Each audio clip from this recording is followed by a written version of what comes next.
Hey guys, welcome back to another video. Today we're going to be taking a look at the impact of RFK Jr.'s endorsement of Donald Trump in the 2024 presidential election and how this would, affect this race, negatively impact Kamala Harris. And for example, in this scenario, we're going to be taking 2 points away, 2% from Kamala Harris in each and every competitive swing and battleground state as an example to see how this could, hurt Harris in the long run. But before we get started, make sure you guys are subscribed, click the bell so you don't miss out on my content, press the like button, give this video a thumbs up. Also, we have memberships, you can find links to that in the description section. If you are interested, don't forget to share this video as well. Now let's start. So basically, let's start off with the West Coast and make our way up to the Northeast with those Rust Belt states. Lastly, so starting off with the state of Nevada, like I mentioned, I will be taking off 2 points because of the RFK endorsement, also the dropout.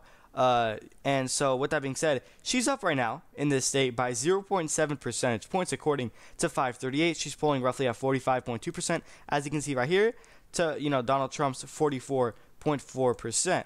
Now, when you factor in the endorsement of Kennedy to Donald Trump, obviously, let's just say it would go to Donald Trump's benefit. It would swing the race by probably 1 to 2 percentage points. We're going to be using 2% for this specific scenario in today's video. So that's going to be a tilt margin for Donald Trump when you factor in the endorsement in the state of Nevada. And then now we move on to the state of Arizona, in which she's up by 1.4%, polling at 45.8 to Donald Trump's 44.4 percentage points.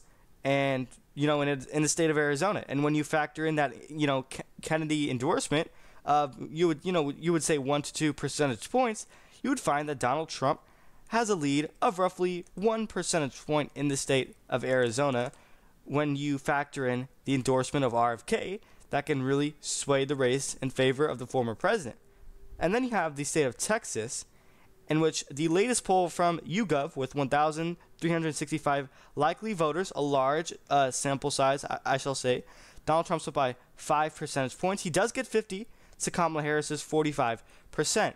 And now when you add 2 to Donald Trump's margin, he's going to be up by 7 percentage points, a likely margin. Don't forget the polling error, by the way, which always underestimates him. He might be up by even way more than that, maybe 8 or even 9 percentage points in his best case scenario in the state of Texas.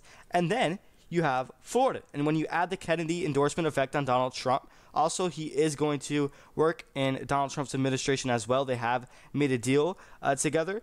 He's up by 47.8% to Kamala Harris's 43.9% in the state of Florida. And now this is shocking because you would think that Florida is much more red than this. I know there's probably going to be a polling error, but when you do factor in the 2-point shift towards the right with that endorsement of Donald Trump from Kennedy, I would say that he's up by 6 points in this state realistically by a likely margin. And then we move on to the state of Georgia, in which as of right now, Kamala Harris is actually trailing Donald Trump by a narrow margin of 0.4 percentage points. Trump's at 46.6% to Kamala Harris's 46.1% in the state of Georgia. And now when you add 2% to Trump's margin, you expand his lead because of the RFK endorsement. Obviously, he is taking away more support from Donald Trump. Now with that endorsement, it's going to hurt Kamala Harris. He's going to be up by a little bit over 2 percentage points when you add that impact of his endorsement towards Donald Trump. That's a lean margin in the state of Georgia.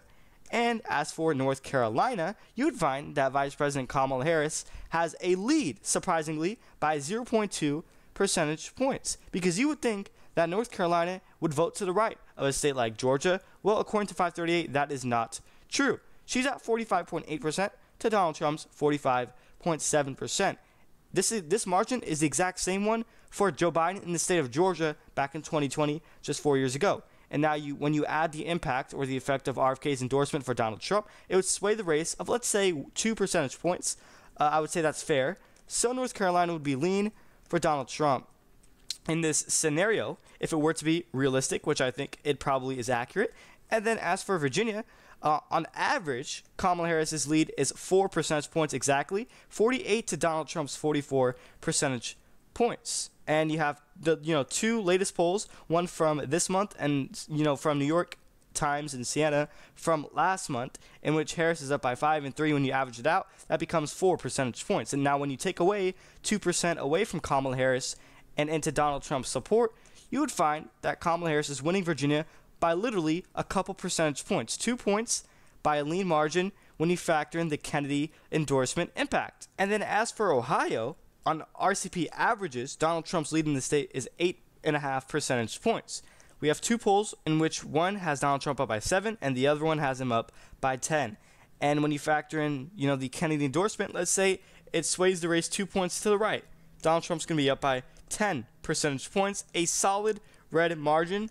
And then as for Minnesota, you would find that Kamala Harris has a staggering 9.2 percentage point lead in the state. Now, this is no surprise to me because obviously Tim Walz is the governor of the state, obviously has that VP, I would say, home state advantage, and it would really benefit Kamala Harris. But when you have the RFK endorsement, let's say it would hurt Harris by 1 to 2 percentage points in this state, I would say she's still going to win by a sizable amount, by 7 percentage points, a likely margin. So that's not going to really change Minnesota's trajectory at all. And then you have a state like Wisconsin, in which, according to 538, Kamala Harris's lead is expanding in this state, by the way. Wisconsin is the bluest Rust Belt state of the 3, according to 538, in this year's election cycle, which makes absolutely no sense. And that's another reason why I think the polls are trash, because Wisconsin is supposed to be the reddest state, as it was in 2020, 2016, and I believe the Obama era as well. There is not a time in which Wisconsin votes to the left of Michigan or Pennsylvania, and 538 is suggesting that, and I just don't believe it, which is why they are not accurate. And I do think they are going to be wrong if they predict a Harris victory of definitely 3.8%. I think is absolutely outrageous. And when you factor in the Kennedy endorsement, believe it or not, she still wins this state.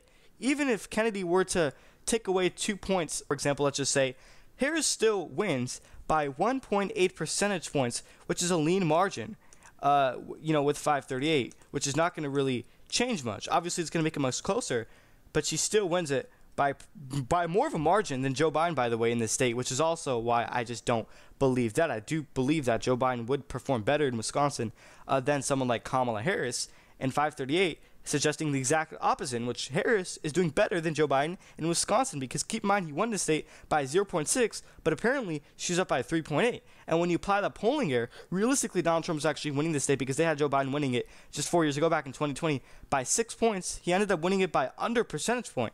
And this is actually bad for Kamala Harris, because you may think that, she's up by nearly 4 points, which is actually good.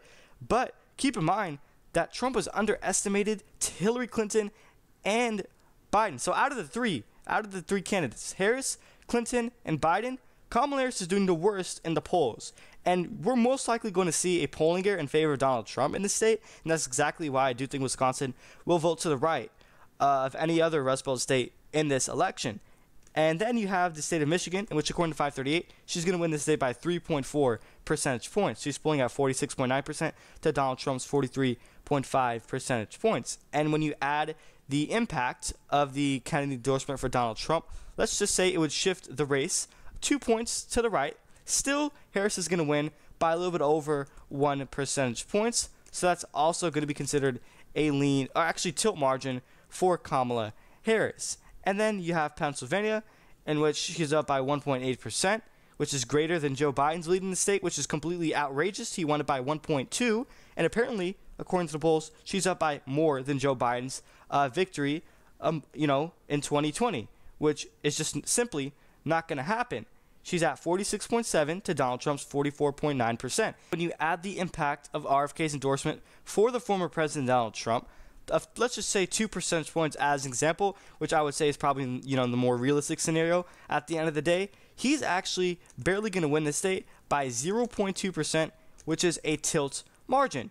And we have the last and final state before we end off this video, New Hampshire, in which polling averages, according to RCP, has Kamala up by 5 percentage points in this state, according to 3 polls. She's at 50.7 to Donald Trump's 45.7 percentage points in the state of New Hampshire. And let's just say, with the effect of RFK's endorsement for Donald Trump, let's just say Trump gains 2% in terms of support. She's still going to win by 3 percentage points, which is going to drop it down from a likely to a lean margin. So he's going to win with 287 electoral votes with the endorsement of RFK effect or impact to Kamala Harris's 251. So this is the exact map if RFK were to, help Trump by 2 percentage points in each and every competitive race according to the poll. So basically what I did is take 2% off from Kamala Harris's margin in every single swing state, and this is what the map came out to. Let me know what states you agree with or disagree with in the comment section down below.